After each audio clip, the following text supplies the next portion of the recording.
반짝 뜨고 사라질 테마가 아닌 앞으로도 쭉 갈 테마를 찾아보겠습니다. 갈 테마 가라. 오늘은 한국투자증권 이프렌드예요. 김민지 차장과 함께합니다. 안녕하세요. 안녕하세요. 네, 어제 제20대 대통령 선거 날이었잖아요. 네. 소중한 한 표는 잘 행사하셨나요? 네, 저는 지난주 토요일이었죠. 네. 사전선거, 사전투표하고 왔습니다. 잘하셨네요. 네. 마음 편히 어제 쉬셨겠어요. 근데 대선 이후에 늘 우리가 이야기를 하는 뜨겁게 관심을 받는 쪽이 정책 테마가 아닐까 싶습니다. 오늘의 가장 큰 화두는 원전이냐 건설이냐. 앞서서 차트의 기술에서도 원전보단 건설에 한 표가 나왔는데요. 네. 건설주 먼저 보겠습니다. 종목까지 찾아볼 텐데 자, 대선 휴가가 어디까지 갈 수 있을 것인가, 앞으로도 쭉 갈 수 있을 것인가 먼저 점검을 해주신다면요. 네, 사실은 뭐 저희가 정책 테마주라고 한다면은 네. 뭐 출산이라든지 아니면은 뭐 일자리라든지 뭐 지금 얘기하고 있는 건설이라든지 대표적인 정책 테마주들이 사실은 지속적으로 움직임을 가졌었고요.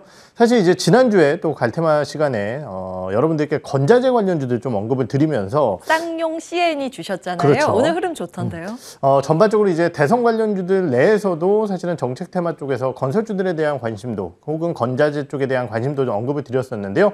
결국은 뭐 잘 아시다시피 민간 공급 확대를 주요 공약으로 좀 언급을 했고요. 이러한 부분들에 따라 결국은 이제 민간 건설 업체들에 대한 수요가 늘어날 가능성이 높다라는 측면에서 봤을 때 주택이라든지 아니면은 대형 건설사 쪽에 대한 기대감들이 몰리면서 오늘 관련주들의 강세가 나타나고 있다는 점을 확인해 볼 수 있을 것 같습니다. 네. 자, 그러면 건자재 봤으니까 오늘은 건설주 안에서 탑픽을 꼽아봐야 될 텐데요. 묵직한 종목들 지금 나와 있습니다. 네. 어떤 종목이 가장 괜찮아 보여요? 아까 말씀드렸듯이 이제 대형 건설사들이 조금 더 우위의 모습을 보일 가능성이 높고요. 그러한 상황 속에서 주택 쪽에 좀 집중되어 있는 GS건설이라는 기업을 오늘은 말씀을 드려볼까 합니다. 말씀드렸듯이 결국은 이제 민간 공급 분양이 확대된다라고 했을 때는 주택 쪽에 대한 비중이 높은 기업 쪽에 대한 관심도가 높아질 수 있고, 그러다 보니까 오늘 주가 탄력도가 사실은 현대산업개발이라든지 아니면은 방금 얘기하려고 하는 GS건설 같은 기업 쪽으로 좀 쏠리고 있다라는 거죠. 동사 같은 경우는 자이라는 브랜드, 굉장히 높은 브랜드력을 보유하고 있는 주택 건설 기반으로 한 건설사라고 좀 보시면 될 것 같고요. 이러한 부분들과 함께 도시정비의 강자입니다. 지금 작년도 기준으로 점유율이 거의 10% 가까이 되는 굉장히 높은 점유율을 좀 보유하고 있는 기업인데요. 결국 아까 말씀드렸던 이러한 전반적인 주택 공급에는 이러한 체계적인 그리고 계획적인 부분으로서의 주택 공급이 이루어질 가능성이 높다라는 측면에서 봤을 때 이러한 부분들에 대한 강점을 가지고 있는 동사의 기대감이 높아질 수 있고요. 아까도 말씀드렸지만 결국 이제 우리나라 건설업체들 같은 경우는 해외 플랜트와 국내 주택 이 두 가지를 크게 봐야 되는데요. 동사 같은 경우는 해외 플랜트 쪽에 대한 부분을 계속해서 줄여나가고 있습니다. 그러다 보니까 오히려 이러한 주택 쪽의 모멘텀이 확대될 때는 레버리지가 커질 수 있다는 점 말씀을 드릴 수 있겠고요. 베트남의 주택 건설이라든지 아니면은 이니마를 통한 수처리 사업 같은 경우도 진행을 하고 있죠. 결국은 이제 다양한 신사업까지 좀 확장세를 보이고 있는 기업이다라는 측면에서 봤을 때 다른 건설업체들보다 실적 모멘텀이 조금 더 뛰어날 수 있지 않을까라는 판단을 드려보도록 하겠습니다. 네.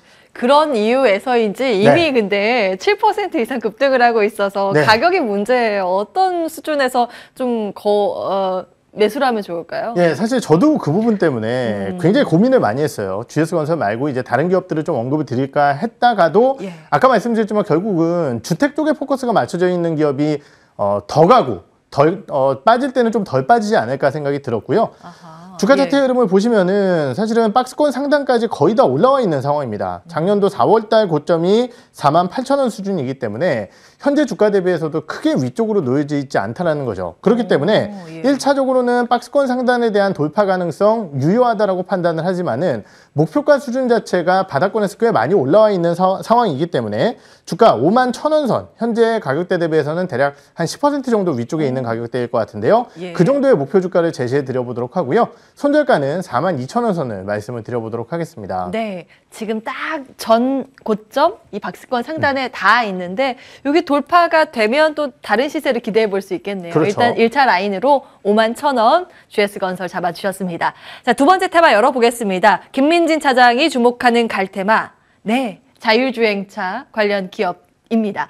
인텔이 이 자회사 모빌아이를 상장 준비하고 있다는 소식 때문에 우리 시장에서도 그럼 자율주행차 주목을 받지 않을까라는 그런 기대감인 것 같습니다. 어떤 관점이세요? 네, 사실 방금 말씀 주셨듯이 우선 인텔이 모빌아이를 상장하겠다라는 계획을 밝혔고 모빌아이 같은 경우는 올해 이제 최대어로 기대감을 좀 가져가고 있는 기업입니다. 물론 이제 당장에 뭐 어마어마한 수익을 거둔다라고 볼 수는 없겠지만은 이러한 부분들에 따른 상장 기대감이 있고요. 네. 이런 생각을 한번 해보고 있습니다. 사실 예전에 자동차가 기계라는 카테고리에 좀 묶였을 때는 예. 대량 생산을 위해서 그간의 어마어마한 기술력이라든지 아니면은 대량 생산 체제 이런 것들이 굉장히 필요했었던 상황이다라는 거죠. 그런데 전기차 시대로의 변화와 함께 사실 엔진의 기술력이라든지 작은 부품이라든지 이런 것들보다 훨씬 더 사실은 하드웨어 쪽에 차별화를 두기가 어려워진 상황입니다. 그렇다고 해서 그러면은 자동차 업체들이 갑작스럽게 브랜드력을 확대시킬 수 있느냐? 그거는 만만치 않다라는 거죠. 결국 그렇다고 한다면은 자동차 업체들이 나의 점유율을 끌어올리기 위해서 전기차의 점유율을 끌어올리기 위해서 할 수 있는 가장 좋은 방법 중에 하나는 소프트웨어의 차별화가 아닐까라는 판단이 들고요. 이 소프트웨어의 차별화는 사실 자율주행 쪽으로 귀결될 가능성이 높다는 측면에서 봤을 때 이러한 것들이 저희가 자율주행을 봐야 될 가장 중요한 이유가 아닐까라는 판단을 하고 있는 상황입니다. 예, 근데 조금 전에 이 첫 번째 판 한번 보여주시겠어요? 자율주행차 관련주에 네이버가 들어가 있는데 네. 어떤 내용이에요? 네이버 같은 경우도 사실은 자율주행 하고 있습니다. 그래요? 해외 같은 경우도 사실은 플랫폼 기업들이 다 자율주행 관련된 기업들에 대한 지분 인수라든지 예. 자체적인 사업을 영위하고 있고요. 우리나라 네이버 같은 경우도 마찬가지로 하고 있습니다. 네, 새로운 사실도 얻어갑니다. 예, 참 많은 사업들, 플랫폼 사업, 소프트웨어 쪽에 확장을 펼치고 있는 네이버까지 체크를 해봤는데, 자, 이 중에서 지금도 매수 늦지 않은 종목이 있을까요? 어떤 종목? 예, 사실 아쉽게 여기에는 이제 내용이 예. 없는데요. 칩셋미디어라는 기업을 좀 말씀을 드려볼까 합니다. 예. 동사 같은 경우는 사실 이제 반도체 쪽에 대한 설계를 하는 설계자산 관련된 제품을 만들어내고 있는 기업이고, 설계를 해서 그 설계 자산을 판매를 하고 거기에서 이제 일반적인 판매 수익과 함께 앞으로 계속 사용될 때 로열티 수입을 가져가고 있는 대표적인 설계 IP 기업이라고 좀 보시면 될 것 같습니다.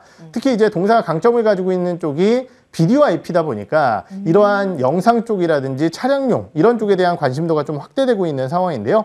동사의 전방 산업 같은 경우는 방금 말씀드렸지만은 자동차 쪽이라든지 이러한 부분 쪽에서 매출액이 좀 많이 나오고 있는 상황이고요. 기대 요인은 아까 말씀드렸듯이 스마트폰이나 TV 쪽까지 전반적으로 제품 구조가 확대되고 있는 가운데 동사의 기대감 자체는 이 모빌아이 쪽에 있지 않을까라는 판단이 듭니다. 우선 아까 말씀드렸던 전방 사업에 대한 확장적인 측면에서 모바일 어플리케이션 쪽에 동사의 자산들이 많이 들어가게 되면서 매출액이 좀 빠르게 늘어나고 있다고 표현을 해볼 수 있을 것 같고요. 왜 그러면 이 회사가 모빌아이 관련주로 좀 이름이 들어가 있느냐? 동사 같은 경우는 과거에 모빌아이 쪽에 설계 자산을 공급한 이력이 있습니다. 결국은 이 모빌아이가 상장을 한다라고 했을 때 우리나라에 직접적으로 모빌아이 쪽에 어느 정도의 모멘텀을 좀 가져갈 수 있는 기업이 칩셋미디어라는 측면에서 봤을 때 자율주행 이슈가 나올 때마다 항상 주가가 좀 빠르게 움직이는 기업이다라고 말씀을 드릴 수 있겠고요. 실적 자체도 상당히 좋았습니다. 안정적인 실적 흐름을 작년도에 이어갔었던 상황이고 올해 같은 경우도 로열티 수입이 계속적으로 증가하는 모습을 보이면서 제품의 다각화뿐만이 아니라 고객사의 다각화까지 동사의 실적을 기대케 만드는 요인이 아닐까라는 판단이 듭니다. 주가 차트 흐름을 보시면은요, 역시 최근 중소형주들의 조정 흐름에 따라서 동사 같은 경우도 좀 흔들리는 모습을 보였었지만은 최근에 바닥을 딛고 올라서고 있습니다. 오늘도 3% 중반대의 주가 흐름을 보여주고 있는데요. 이평선 저항대 구간을 돌파하게 된다라고 한다면은 시원하게 고점까지의 움직임들 1차적으로는 기대해 볼 수 있을 것 같다는 판단이 들고요. 단기적으로는 목표가를 24,000원 선, 손절가는 19,000원 선을 제시를 드려보도록 하겠습니다. 네, 인텔의 자회사 모빌아이 지금 IPO 착수했다는 소식이 들리고 있습니다. 외신에서는 최대 한 60조 원 되지 않을까라는 그런 기대감도 실리고 있는데 원래 자회사 상장 전에 주가 띄우기 나서잖아요. 그와 엮여있는 기업들이 무엇이 있을까라는 고민에서 출발을 했습니다. 칩셋미디어 오늘의 종목으로 제시가 됐으니까요. 가격 전략까지 기록해 두셔서 참고해 보시기 바라겠습니다. 자, 지금까지 김민지 차장과 함께 했고요. 이슈앤뷰도 여기에서 함께 인사드리겠습니다. 끝까지 시청해 주신 여러분 고맙습니다.